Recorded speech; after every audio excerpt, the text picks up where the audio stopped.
എല്ലാവർക്കും വിനീത നമസ്കാരം.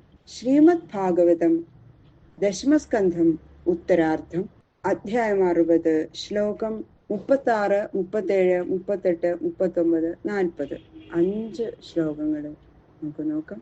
രുക്മിണി ദേവിയുടെ ഭഗവാന്റെ ഗുണങ്ങളെ മുഴുവൻ, ദോഷങ്ങളെ മുഴുവൻ ആ ഗുണങ്ങളാക്കി മാറ്റിയിട്ട് പറയുന്നു. അതിമനോഹരമായിട്ടുള്ള ശ്ലോകങ്ങളാണ്.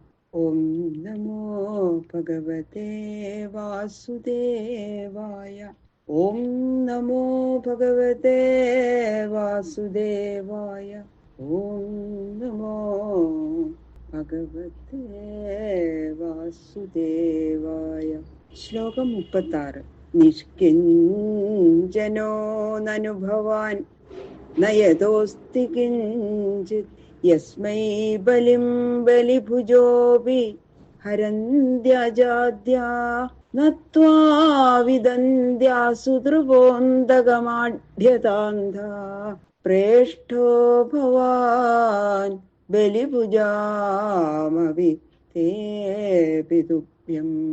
നിഷ്കിഞ്ചനാ വയം ശശ്വൻ നിഷ്കിഞ്ചന ജനപ്രിയ തസ്മാത് പ്രായേണ നഹ്യാഢ്യ മാം ഭജന്തി സുമധ്യമേ എന്ന് പറഞ്ഞല്ലോ ഭഗവാൻ. അതിനുത്തരം പറയാണ് രുക്മിണി ദേവി. ഭഗവാനെ, അവിടുന്ന് നിഷ്കിഞ്ചനൻ എന്ന് പറഞ്ഞതിൽ ഒരു തെറ്റുമില്ല, സത്യം തന്നെയാണ്.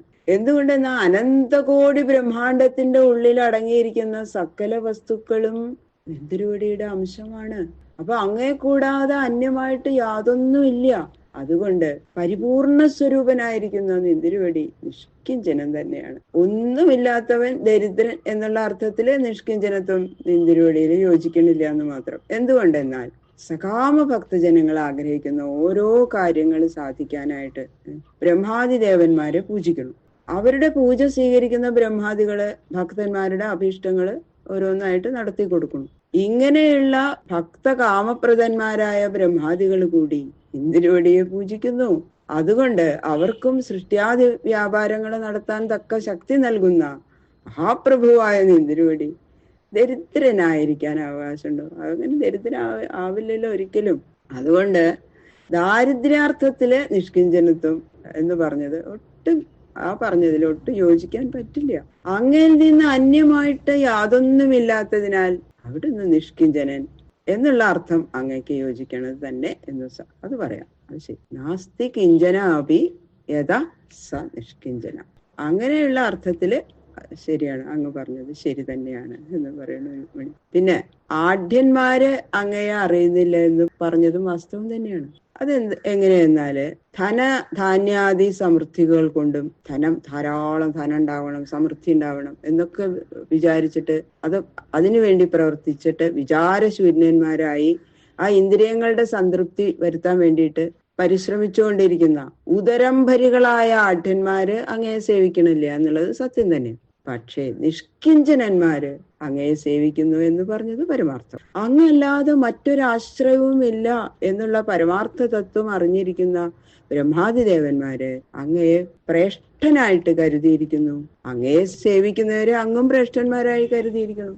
അങ്ങ് നൽകുന്ന ആ ഐശ്വര്യം മാത്രമല്ലാതെ അവർക്കും സ്വതേ യാതൊന്നുമില്ല എന്ന് അറിഞ്ഞിരിക്കുന്ന ബ്രഹ്മാദിദേവന്മാര് നിഷ്കിഞ്ചനന്മാര്. അവര് ദരിദ്രന്മാരാണ്, അത് ശരിയാ. ഭഗവാൻ കൊടുത്തതല്ലാതെ വേറൊന്നുമില്ല. അങ്ങനെയുള്ള ദാരിദ്ര്യം അവര് അനുഭവിക്കുന്നുണ്ട്. അതുകൊണ്ട് നിങ്ങള് അന്യോന്യം സേവ്യ സേവകന്മാരായിരിക്കുന്നു, അതാണ് സത്യം. ത്വം വൈ സമസ്ത പുരുഷാർത്ഥമയ ഫലാത്മാ യദ്വാഞ്ഛയാ സുമതയോ വിസൃജന്തി കൃഷ്ണം തേഷാം വിഭോ സമുചിതോ ഭവതഃ സമാജ പുംസസ്ത്രിയാശ്ചരതയോ സുഖദുഃഖിനോർന്ന. ബ്രഹ്മാദി ദേവന്മാർക്കും കൂടി ശ്രേഷ്ഠനാകാനുള്ള കാരണം ഉപന്യസിക്കുന്നതുകൂടി യയോരാത്മസമംവിത്തം, അതായത് തുല്യാവസ്ഥയുള്ളവർക്ക് തമ്മിലുള്ള ചേർച്ച തന്നെയാണ് സുഖഹേതു. അപ്പൊ ഭഗവാൻ രുക്മിണിക്ക് അനുരൂപനല്ലാത്തത് കൊണ്ട് ഒട്ടും ചേർച്ചയില്ല എന്ന് പറഞ്ഞല്ലോ, അത് ശരി തന്നെയാണ് എന്ന് പറയാം. ചതുർവിധ പുരുഷാർത്ഥത്തിന്റെയും പരമപ്രയോജനം ആനന്ദപ്രാപ്തിയാണ്. എല്ലാവരും എല്ലാവിധത്തിലും കാക്ഷിക്കുന്ന ആ പരമാനന്ദത്തിന്റെ സമഷ്ടി രൂപം നിന്തിരുവടിയാകുന്നു എന്ന് ഏതസ്യൈവ ആനന്ദസ്യാനാനി ഭൂതാനി മാത്രം ഉപജീവന്തി. അതായത് ആനന്ദഘനമായിരിക്കുന്ന ഈ പരമാർത്ഥ വസ്തുവിന്റെ ആനന്ദലവത്തെ അന്യഭൂതങ്ങൾ ആശ്രയിക്കുന്നതിനാൽ അവയും ആനന്ദികൾ എന്ന് വന്നിരിക്കുന്നു. ഇങ്ങനെയുള്ള ആ ശ്രുതിവാക്യങ്ങളാൽ ഉറപ്പിക്കപ്പെട്ടിരിക്കുന്നു. ഈ പരമാർത്ഥത്തെ അറിഞ്ഞിരിക്കുന്ന നിർമ്മല അന്ധകരണന്മാരായ സാധുജനങ്ങള് പരമാനന്ദ സ്വരൂപനായ നിന്തിരുവടിയെ സേവിക്കാൻ ആഗ്രഹിച്ചുകൊണ്ട് ആഗ്രഹിച്ചുകൊണ്ട് അവർക്ക് ഈ വിഷയസുഖങ്ങളെല്ലാം ധനധാന്യ പുത്രമിത്രങ്ങള് അങ്ങനെയുള്ള സർവ്വ ചിന്തകളെയൊക്കെ ഉപേക്ഷിച്ച് ഭഗവാനെ അവിടുത്തെ സ്വരൂപത്തെ തന്നെ ഹൃദയകമലത്തില് ധ്യാനിച്ചിരിക്കുന്നു. അങ്ങനെയിരിക്കുന്ന മഹാഭക്തന്മാരായ വിവേകികൾക്ക് മാത്രമേ നിന്തിരുവടിയോടുള്ള സംബന്ധം സിദ്ധിക്കുള്ളൂ. അല്ലാതെ രതി ആശ നിമിത്തം അന്യോന്യം ആസക്തിയോടെ ഇരിക്കുന്ന സ്ത്രീ പുരുഷന്മാർക്ക് അങ്ങയോടാവട്ടെ അങ്ങയുടെ ഭക്തജനങ്ങളോടാവട്ടെ സംസർഗം സിദ്ധിക്കില്ല. അതുകൊണ്ട് പ്രാകൃത സ്ത്രീ പുരുഷന്മാര് പരമാനന്ദ സ്വരൂപനായ നിന്തിരുവടിയുടെ സംസർഗത്തിന് സമുചിതരല്ലാത്ത സ്ഥിതിക്ക് ഞാൻ അങ്ങയുടെ സമ്പർക്കത്തിന് യോഗ്യതയുള്ളവളല്ല എന്ന് പറഞ്ഞത് ശരി തന്നെയാണ്, ഞാൻ സമ്മതിക്കണം. പറയും ത്വം ന്യസ്തദണ്ഡമുനിഭിർഗതിതാനുഭാവ ആത്മാത്മദശ്ച ജഗതാമിതി മേ വൃതോസി ഹിത്വാ ഭവത്ഭ്രുവ ഉദീരിത കാലവേഗധ്വസ്താശിഷോബ്ജ ഭവനാഗപദീൻ കുതോന്യേ. ഭിക്ഷുഭി ശ്ലാഘിതാമുധ. സന്യാസികൾ വെറുതെ എന്നെ ശ്ലാഘിക്കുകയാണ്, പുകഴ്ത്തി പറയണതാണ് എന്റെ ഗുണങ്ങളെ എന്ന് അങ്ങ് പറഞ്ഞുല്ലോ. ആത്മനസ്തു കാമായ പുത്ര പ്രിയാ ഭവന്തി. ആത്മസ്നേഹം നിമിത്തം പുത്രാദികള് എല്ലാവർക്കും ഏറ്റവും പ്രിയപ്പെട്ടവരായിട്ട് ഭവിക്കണം എന്ന് ശ്രുതികളിലും കൂടി അത് പറഞ്ഞിട്ടുണ്ട്. അപ്പൊ പ്രിയരൂപനായ ആത്മാവ്, എല്ലാവരുടെയും പ്രിയരൂപനായ ആത്മാവ് ആരാ? അവിടുന്നാണ്. ഭജിക്കുന്നവർക്ക് ആ പ്രിയരൂപത്തെ സാക്ഷാത്തായി കാട്ടിക്കൊടുക്കുന്ന പരമഗുരുവും നിന്തിരുവടി തന്നെ എന്നുള്ള പരമാർത്ഥം അറിഞ്ഞിരിക്കുന്ന വിവേകികളായ ആ മുനിമാര് സകലത്തിലും സമബുദ്ധിയുള്ളവരായിട്ട് പരപീഡ, അന്യന്മാരെ പീഡിപ്പിക്കുക, ഇങ്ങനെയുള്ള ക്ഷുദ്രകർമ്മങ്ങളൊക്കെ നിശേഷം പരിത്യജിച്ച് സർവാന്തര്യാമിയായ നിന്തിരുവടിയുടെ മഹാത്മ്യം കീർത്തിക്കുന്നത് വ്യർത്ഥമായിട്ടൊന്നുമല്ല. അവരനുഭവിക്കുന്ന ആ പരമാനന്ദത്തെ ലോകത്തിലുള്ള സകല മനുഷ്യരും അനുഭവിച്ച് ആനന്ദിക്കണം എന്നുള്ള കരുണ നിമിത്തമാണ് അവര് അങ്ങയുടെ ഗുണങ്ങളെ ഇങ്ങനെ ശ്ലാഘിച്ചു പറയണത്. അതുകൊണ്ട് അവര് വൃഥാ അങ്ങയെ ശ്ലാഘിക്കാണ് എന്ന് അവര് ദോഷം ആരോപിക്കരുത് എന്നിങ്ങനെ അതാ ഭഗവാനിൽ ഉണ്ടെന്ന് പറഞ്ഞ ദോഷങ്ങളെ മുഴുവനും ഗുണത്വേന വ്യാഖ്യാനിക്കണം. അതിനുശേഷം തന്നിലുണ്ടെന്ന് പറഞ്ഞ 2 ദോഷങ്ങള് പരിഹരിക്കുകയാണ്. അതും പറയണ്ടല്ലോ. ഭഗവാനെ അവിടുത്തെ പുരുകങ്ങളുടെ ചലനം കാലസ്വരൂപമാകുന്നു. ബ്രഹ്മാവ്, മഹേന്ദ്രൻ മുതലായവര് കൂടി ഈ കാലവേഗത്തിൽ ഉൾപ്പെട്ട് നശിച്ചു പോകുന്നവരാണ്. പിന്നെ അന്യരായിട്ടുള്ള ശിശുപാലാദി ക്ഷുദ്ര അധമന്മാരുടെ കഥ പറയണോ? ഇതൊക്കെ ഞാൻ മനസ്സിലാക്കിയിട്ട് തന്നെയാണ് അവരെ എല്ലാം ഉപേക്ഷിച്ച് നിന്തിരുവടിയെ ഭരിച്ചത്.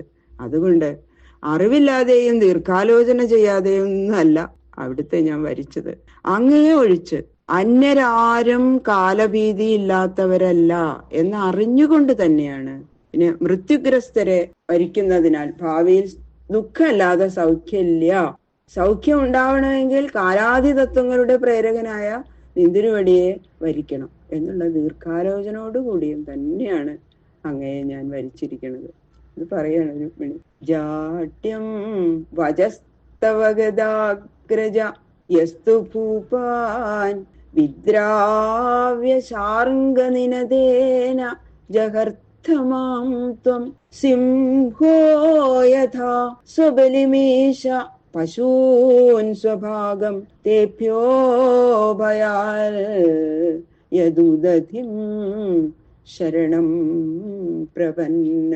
അറിവില്ലായ്മ കൊണ്ടൊന്നുമില്ല, ഞാനങ്ങനെ അറിഞ്ഞുകൊണ്ട് തന്നെയാണ് അവിടുത്തെ ഞാൻ വരിച്ചത് എന്ന് പറഞ്ഞ ശേഷം അന്യപുരുഷന്മാരുടെ ഗുണങ്ങളെ ഇങ്ങനെ പറഞ്ഞതിന് അതൊട്ടും ഇഷ്ടമായില്ല എനിക്ക് പറയാം. ഹേ ഗദാഗ്രജ, ഹേ ഈശ്വര, അങ്ങയുടെ കയ്യിൽ പിടിച്ചിരിക്കുന്ന ധനുസിന്റെ ടങ്കാര മാത്രത്താൽ ജരാസന്ധൻ മുതലായ രാജാക്കന്മാരെ ഓടിച്ച്, ഗർജന മാത്രത്താൽ മൃഗങ്ങളെ ഓടിച്ച സിംഹം അതിന്റെ ഭാഗത്തെ എന്ന പോലെ നിന്തിരുവടിക്ക് അവകാശപ്പെട്ട ധനമായ എന്നെ അങ്ങ് അപഹരിച്ചില്ലേ? ആ രാജാക്കന്മാരെ ഭയപ്പെട്ടിട്ട് നിന്തിരുവടി സമുദ്രത്തെ ശരണം പ്രാപിച്ചിരിക്കുന്നു എന്ന് പറഞ്ഞ വാക്കുകള് അതൊട്ടും യോജിച്ചതല്ല കേട്ടോ. അതൊന്നും ഒട്ടും ശരിയല്ല. യത് വാഞ്ചയാ നൃപശിഖാമണയോങ്ക വൈന്യജായന്ത നാഘുഷകയാദയ ഐകപത്യം രാജ്യം വിസൃജ്യ വിവിശുർവനമംബുജാക്ഷ സീദന്തിതേ അനുപദവിം തൈഹാസ്ഥിതാ കിം. എന്നെ ഭജിക്കുന്ന യുവതികള് അവര് മുഴുവൻ ദുഃഖം മാത്രമേ അനുഭവിക്കുള്ളൂ എന്ന് അവിടുന്ന് പറഞ്ഞല്ലോ. എന്നെയും കൂടി ചേർത്തല്ലേ അത് അങ്ങ് ശകാരിച്ചത്? അതൊക്കെ ആലോചന കൂടാതെ എന്ന് പറഞ്ഞതിന് അത് ശരിയല്ല ഭഗവാനെ പറയാൻ. ഹേ അംബുജാക്ഷ, നിന്തിരുവടിയെ സ്ത്രീകൾ മാത്രമൊന്നുമല്ലല്ലോ, അത്യുത്തമന്മാരായ മഹാരാജാക്കന്മാര് കൂടി ആശ്രയിക്കുന്നില്ലേ? ഏകഛത്രാധിപത്യം വഹിച്ചുകൊണ്ടിരിക്കുന്ന ആ വേനപുത്രനായിട്ടുള്ള പൃഥു, ഭരതൻ, യയാതി, പ്രിയവ്രത രാജവംശജാതനായ ഗയൻ മുതലായ ചക്രവർത്തികള് അവിടുത്തെ പ്രാപിക്കാനുള്ള ഇച്ഛ കൊണ്ട് അങ്ങയെ സേവിക്കാൻ പറ്റിയില്ലെങ്കിലോ എന്ന് വിചാരിച്ച് രാജ്യഭരണാധികാരാദി സർവ്വ വിഷയങ്ങളും ഉപേക്ഷിച്ച് അവിടുത്തെ ഭജിക്കാൻ വേണ്ടി വനത്തിൽ പോയിരുന്ന് തപസ് ചെയ്തില്ലേ? സർവദാ അങ്ങയെ ധ്യാനിച്ച് അവസാനത്തിൽ അങ്ങയോടുകൂടി ചേർന്ന് ഖണ്ഡ ആനന്ദ പദവി പ്രാപിച്ചില്ലേ? ഭജനകാലത്തിൽ തന്നെ അങ്ങയുടെ കരുണാകടാക്ഷത്താൽ അവർ പരമാനന്ദികളായി ഭവിച്ചില്ലേ? ശരീരത്യാഗത്തില് മോക്ഷം എന്ന പരമപുരുഷാർത്ഥം പ്രാപിച്ച അവര് ഇപ്പോഴിങ്ങനെ സംസാരത്തിൽ ജനന മരണക്ലേശം അനുഭവിച്ചുകൊണ്ടിരിക്കുകയാണോ? നസ പുനരാവർത്തതേ. അങ്ങയെ പ്രാപിച്ചവര് രണ്ടാമത് സംസാരത്തെ പ്രാപിക്കുന്നില്ല എന്നുള്ള നിന്തിരുവടിയുടെ ആജ്ഞപ്രകാരം നിത്യാനന്ദത്തെ ആശ്രയിച്ചിരിക്കുന്ന അവര് ബുദ്ധിഹീനന്മാരാണോ? ഒരിക്കലുമല്ല. അവര് യുവതികളാണോ? അതുമല്ല. അതുകൊണ്ട് സ്ത്രീ ആയാലും പുരുഷനായാലും കൈവല്യ ആനന്ദം നൽകുന്ന പരമകാരുണികനായ നിന്തിരുവടിയെ ആരെ ആശ്രയിക്കുന്നുവോ അവര് തന്നെയാ വിവേകികള്. അതുകൊണ്ട് അങ്ങയെ ആശ്രയിച്ച ഞാനും മറ്റു സ്ത്രീകളും ക്ലേശിക്കുന്നവരാണെന്ന് പറഞ്ഞത് ശരിയാണോ ഭഗവാനെ? അങ്ങനെ അക്കം വിട്ട് ഓരോന്നും ചോദിക്കാണ് രുക്മിണി ദേവി. ബാക്കിയുള്ള ശ്ലോകങ്ങൾ നാളെ നോക്കാം. സർവത്ര ഗോവിന്ദ നാമ സങ്കീർത്തനം ഗോവിന്ദ ഗോവിന്ദ.